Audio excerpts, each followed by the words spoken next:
کیا رمضان میں مرنے والے کی کوئی زائد فضیلت ہے؟ کیا اس سے حساب و کتاب نہیں ہوتا؟ محمد اویس انڈیا سے۔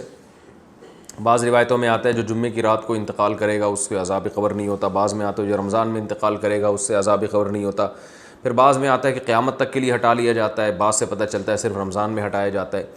لیکن اس بارے میں جتنی روایتیں سب ضعیف ہیں اور بہت زیادہ ضعیف ہیں، تھوڑی بہت ضعیف بھی نہیں ہیں۔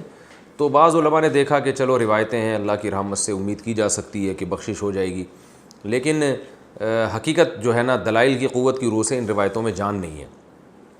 تو اس لیے جو ہے وہ اللہ تو کی رحمت سے تو دیکھیں کچھ بھی امید لگائی جا سکتی ہے، لیکن اگر ہم اللہ کی طرف منسوب کر کے کہیں اللہ کی طرف یقینی طور پر تو اسی بات کی نسبت کی جائے گی جو اللہ کے رسول نے کہی ہے، اور جو اللہ کے رسول سے ہم تک صحیح سند کے ساتھ پہنچی ہے اس بات کی نسبت تو کی جائے گی۔ اس کے علاوہ نسبت کرنے میں جو ہے نا میری رائے تو یہ کہ احتیاط سے کام لینا چاہیے۔ البتہ یہ ضرور ہے کہ جو بھی مقدس جگہیں ہوں، مقدس مقامات ہوں، تو ان مقدس جگہیں اور ان مقدس مقامات میں موت کی ویسے ہی ایک فضیلت ہے۔ تو جمعے کا دن اور جمعے کی رات بھی مقدس، اور رمضان بھی مقدس ہے، اور روزے کی حالت میں موت پر صحیح حدیث ہے کہ روزے کی حالت میں جس کی موت واقع ہوگی جنت میں داخل ہوگا، اس پر مسند احمد کی صحیح روایت موجود ہے۔ تو اور رمضان میں اگر کوئی کسی کی موت واقع ہوتی ہے تو ہم اللہ کی رحمت سے امید کر سکتے ہیں کہ اس پر رحمت زیادہ ہوگی، جیسے مدینہ میں موت ہے، مکہ میں موت ہے، یا جنت البقیع میں دفن ہونا، یہ سب فضیلت والی چیزیں تو اللہ کی رحمت سے امید کی جا سکتی ہے۔ لیکن یاد رکھیں تمام احادیث کو اور قرآن کی آیات کو جمع کر کے فیصلہ کیا جاتا ہے۔ اگر ہم قرآن کی بہت ساری آیتوں کو اور احادیث کو سامنے رکھتے ہیں تو اصل بخشش کا مدار عمل پر ہے، کسی خاص ٹائم پہ مرنا یا کسی خاص حالت میں مرنا اس پر اصل مدار نہیں ہے۔ اس کی وجہ سے اللہ کی رحمت آ سکتی ہے، صغیرہ گناہ معاف ہو سکتے ہیں، کبیرہ گناہوں کے لیے قرآن میں اور احادیث میں جگہ جگہ یہی مضمون ہے کہ ان کے لیے توبہ ضروری ہے۔ یہ اس لیے کہہ رہا ہوں کہ بعض دفعہ لوگ کوئی بہت بڑا کھلے عام گناہ گار ہوتا ہے، کھلے عام بدماشی کر رہا ہوتا ہے، ظلم کر رہا ہوتا ہے، رمضان میں مر جاتا ہے تو ہم اس کو جنت میں پہنچا دیتے ہیں۔ اس سے کیا ہوتا ہے؟ لوگوں میں بدعملی پیدا ہوتی ہے، اور قرآن کی ان آیتوں کا انکار لازم آتا ہے جس میں اللہ نے فرمایا کہ وَذَرُوا ظَاهِرَ الْإِثْمِ وَبَاطِنَهُ، ظاہری گناہ بھی چھوڑو، چھپے ہوئے گناہ بھی چھوڑو۔ ان الذین یکسبون الاثم، جو لوگ گناہ کماتے ہیں، سیجزون، عن قریب ان کو بدلہ دیا جائے گا۔ تو اللہ نے یہ نہیں کہا جو گناہ کماتے ہیں ان کو سزا ملے گی بشرطے کہ وہ شوال میں فوت ہوں یا رمضان میں نہ ہوں، ایسا کچھ نہیں ہے۔ اصل قانون یہی ہے۔ باقی جو روایات میں آتا ہے کہ روزے کی حالت میں موت واقع ہوئی تو مبارک موت ہے، عبادت کرتے ہوئے دنیا سے جا رہا ہے تو اللہ سے امید کی جا سکتی ہے، لیکن اصول اور ضابطہ بہرحال یہی ہے کہ جب تک گناہوں سے توبہ نہیں کرے گا بخشش نہیں ہوگی۔ تو اس میں صغیرہ گناہ مراد ہوتے ہیں۔ دخل الجنہ کا مطلب یہ کہ اس کے اگر صغیرہ گناہ جو بہت کثرت سے تھے، رکاوٹ بن رہے تھے، تو اللہ اس کو صغیرہ گناہوں کو معاف کر کے جنت میں داخل کر دے گا، یہ اللہ سے امید ہے۔ تو خلاصہ یہ نکلا کہ روزے کی حالت میں موت اگر ہوتی ہے تو اس کی فضیلت تو صحیح حدیث میں واقع ہوئی ہے۔ خاص رمضان میں موت واقع ہونا یا جمعے کی رات کو موت واقع ہونا، اس کی فضیلت کسی صحیح حدیث میں نہیں ہے، نہ لیلۃ القدر میں موت کی فضیلت کسی صحیح حدیث میں ہے۔ لیکن یہ ویسے شریعت میں ایک بات ثابت ہے کہ فضیلت والے دن یا فضیلت والی رات میں انتقال میں اللہ کی رحمت کی امید کی جا سکتی ہے۔ البتہ بعض علماء دوسری طرف بھی گئے ہیں تو اختلافی مسئلہ ہے، جس عالم کی رائے فقہا چاروں اماموں کے نزدیک جو ان کے جو فتویٰ ہے نا اس سے پتہ چلتا ہے کہ اس کا تراویح سے کوئی تعلق نہیں ہے اس حدیث کا، اور یہ حدیث بخاری ہی کی دوسری حدیث کے خلاف بھی ہے۔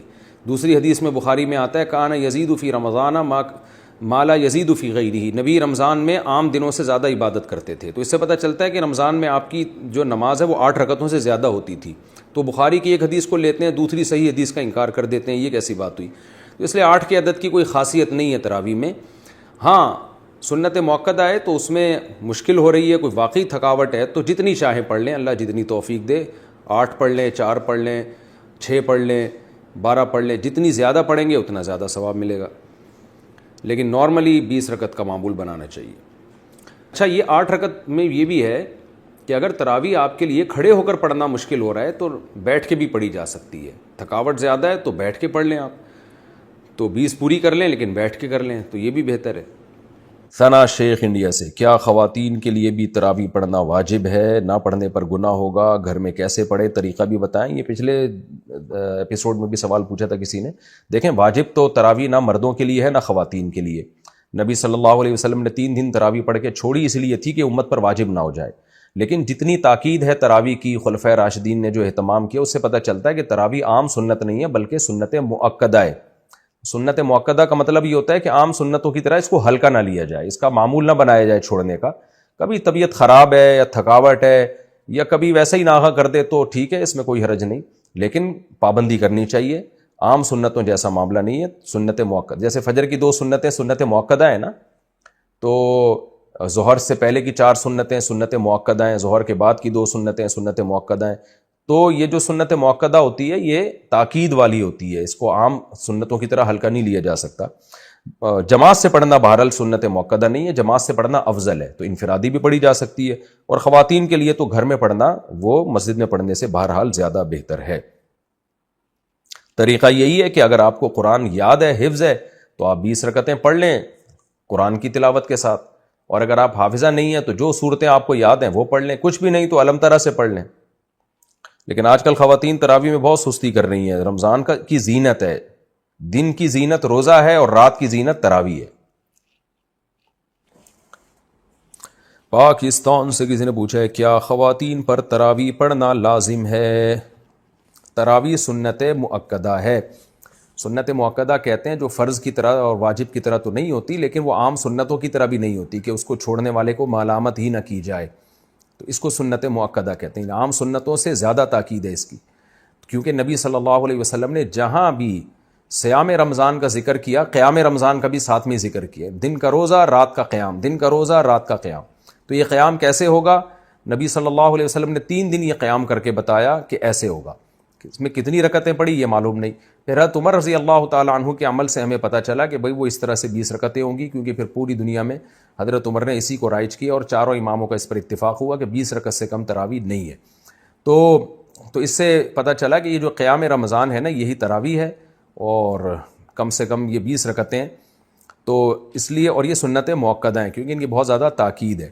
تو سنت مؤکدہ کا حکم یہ ہے کہ مرد ہو یا عورت دونوں کے لیے ایک ہی حکم ہے، الگ الگ نہیں ہے۔ ہاں مرد بہتر ہے کہ جماعت سے پڑھیں، جماعت سے سنت مؤکدہ نہیں ہے، خوب سمجھ لیں، انفرادی طور پر بھی پڑھ سکتے ہیں مرد ہو یا عورت ہو، لیکن جماعت سے پڑھنا افضل ہے، کیونکہ حضرت عمر نے جماعت قائم کی تھی، اور اس لیے تاکہ قرآن ختم ہو لوگوں کا، جن کو قرآن پڑھنا آتا ہے وہ جماعت کرائیں، جن کو نہیں آتا وہ قاری کے پیچھے سنیں۔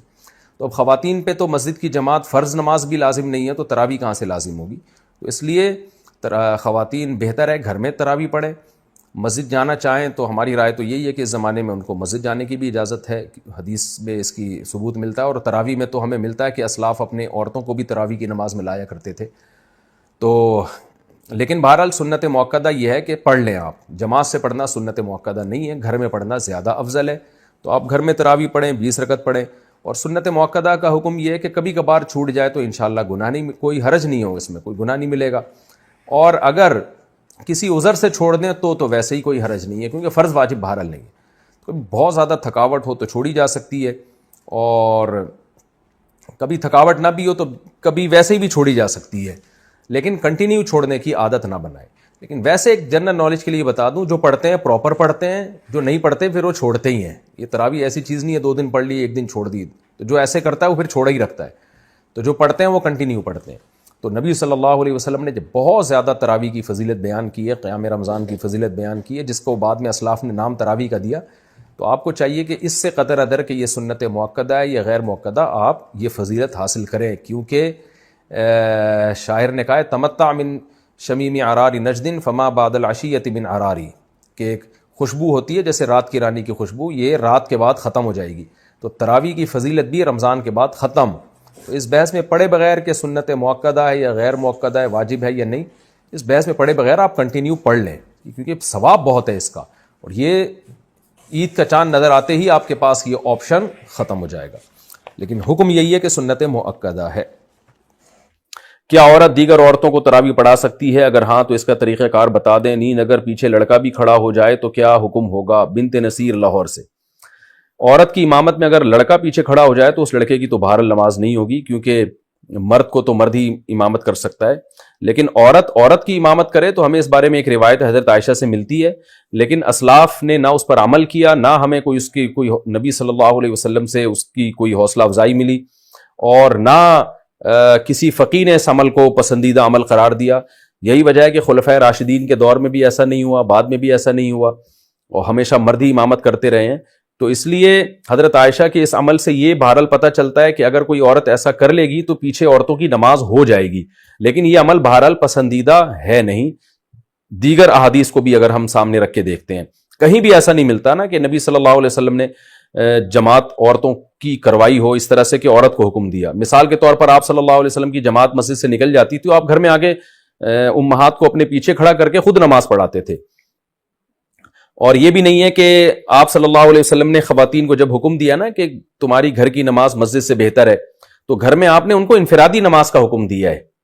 آپ یہ کہہ سکتے تھے کہ گھر مسجد میں جماعت پڑھنے سے بہتر ہے تم گھروں میں جماعت کر لو، اگر اس کی اجازت ہوتی نا، جیسے کہ آج کل بہت سے اسکالرز فتویٰ دے رہے ہیں کہ عورت کو نماز پڑھا سکتی ہے۔ اگر ایسا ہوتا تو کتنے، یعنی عورتوں کو پھر گھر میں انفرادی نماز کا حکم تھوڑی ہوتا، بلکہ عورتوں کو حکم دیا جاتا کہ گھر میں اپنی جماعت کرا لیں وہ، لیکن ہمیں کہیں بھی نہیں ملتا۔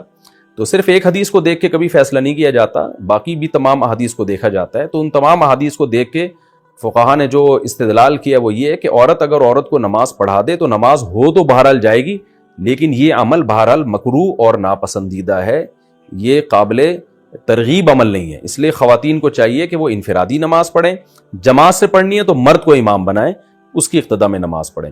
اور اگر بالفرض عورت کو نماز پڑھاتی ہے، مکروہ ہونے کے باوجود وہ کہتی نہیں شوق ہے اس کو پڑھانے کا، تو پھر خواتین امام جو ہے نا وہ صف کے بیچ میں کھڑی ہوں گی، وہ آگے نہیں کھڑی ہوں گی، کیونکہ نماز میں عورت کو بہت زیادہ سمٹنے کا اور پردے کا حکم ہے، ایکسپوز ہونے کی اجازت نہیں ہے۔ تو اس میں پھر یہ ہے کہ وہ خواتین، جیسے حضرت عائشہ کے بارے میں یہی ہے نا کہ خواتین کے بیچ میں ہو، بیچ میں تھیں وہ،